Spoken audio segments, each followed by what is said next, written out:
ഇതര കയറ്റുമതിയിൽ വർധനവുമായി Saudi Arabia. മുൻവർഷത്തെ അപേക്ഷിച്ച് 19% വർധനവാണ് രേഖപ്പെടുത്തിയിരിക്കുന്നത്. ജനറൽ അതോറിറ്റി ഫോർ സ്റ്റാറ്റിസ്റ്റിക്സിന്റേതാണ് കണക്ക്. സൗദിയിലെ എണ്ണ ഇതര കയറ്റുമതിയിലാണ് വർധന. ജനറൽ അതോറിറ്റി ഫോർ സ്റ്റാറ്റിസ്റ്റിക്സ് പുറത്തുവിട്ട അന്താരാഷ്ട്ര വ്യാപാര റിപ്പോർട്ടിലാണ് കണക്കുകൾ. എണ്ണ ഇതര കയറ്റുമതിയിൽ മുൻവർഷത്തെ അപേക്ഷിച്ച് 18.9% വർധനവുണ്ടായി. എണ്ണ കയറ്റുമതിയിൽ 4% കുറവാണ് 2025 രേഖപ്പെടുത്തിയത്. മൊത്തം ചരക്ക് കയറ്റുമതി 2.1% വർദ്ധിച്ച് 1170 ബില്യൺ റിയാലിലെത്തി. ഇറക്കുമതി 8.8% വർദ്ധിച്ച് 949.8 ബില്യൺ റിയാലായി. സൗദിയുടെ എണ്ണ ഇതര കയറ്റുമതിയിൽ ഏറ്റവും കൂടുതൽ സംഭാവന നൽകിയത് കെമിക്കൽ ഉൽപ്പന്നങ്ങളാണ്.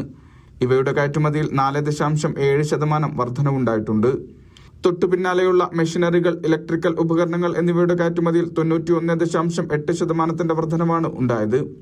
രാജ്യത്തേക്ക് ഏറ്റവും കൂടുതൽ ഇറക്കുമതി ചെയ്തതും മെഷീനറികളും ഇലക്ട്രിക്കൽ ഉപകരണങ്ങളുമാണ്. രണ്ടാമതായി ട്രാൻസ്പോർട്ട് ഉപകരണങ്ങളും അവയുടെ ഭാഗങ്ങളും. രാജ്യത്ത് നിന്ന് ഏറ്റവും കൂടുതൽ ചരക്കുകൾ വാങ്ങിയ രാജ്യം ചൈനയാണെന്നും കണക്കുകൾ പറയുന്നു. Mishal Cherpulassery, media 1, Riyadh.